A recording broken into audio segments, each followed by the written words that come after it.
அதிமுக கொடி கட்டிய வாகனம் ஒன்று காங்கிரஸ் கட்சியின் தலைமை அலுவலகமான சத்தியமூர்த்தி பவனுக்குள் அத்துமீறி நுழைந்ததாக கூறப்படுகிறது. இதை கண்டித்து எம்எல்ஏ விஜயதாரணி தலைமையில் காங்கிரஸ் தொண்டர்கள் திருவிக சாலையில் மறியல் போராட்டத்தில் ஈடுபட்டனர். இதனால் அங்கு சிறிது நேரம் போக்குவரத்து பாதிக்கப்பட்டது. காவல்துறை நின்று கொண்டிருக்கும் பொழுதே பேரிகார்டை காவல்துறையை நீக்கி தந்ததாகவும் கூறுகிறார்கள். உள்ளே சென்று ஒரு நபர், எங்களுடைய காங்கிரஸ் கட்சி நபர் மீது வண்டியை ஏற்றி படுகாயமுற்றிருக்கிறார். இரத்த வெள்ளத்தில் உள்ளார். அவர் தற்பொழுது ஆஸ்பத்திரிக்கு கொண்டு செல்லப்பட்டிருக்கிறார்.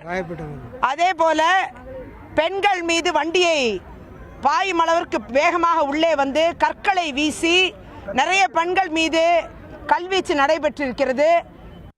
இதனிடையே சத்தியமூர்த்தி பவனுக்கு கூடுதல் பாதுகாப்பு வழங்க உத்தரவிட கோரி காங்கிரஸ் வழக்கறிஞர் சூரிய பிரகாசம் சென்னை உயர்நீதிமன்றத்தில் மனு தாக்கல் செய்துள்ளார்.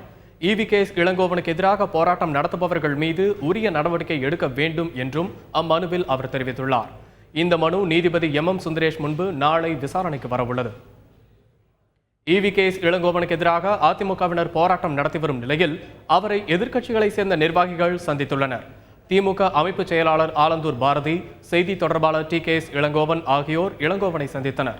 சென்னை மணப்பாக்கத்தில் உள்ள இளங்கோவனின் இல்லத்தில் இந்த சந்திப்பு நடைபெற்றது. திமுக தரப்பு ஆதரவை இளங்கோவனிடம் அவர்கள் தெரிவித்ததாக தெரிகிறது.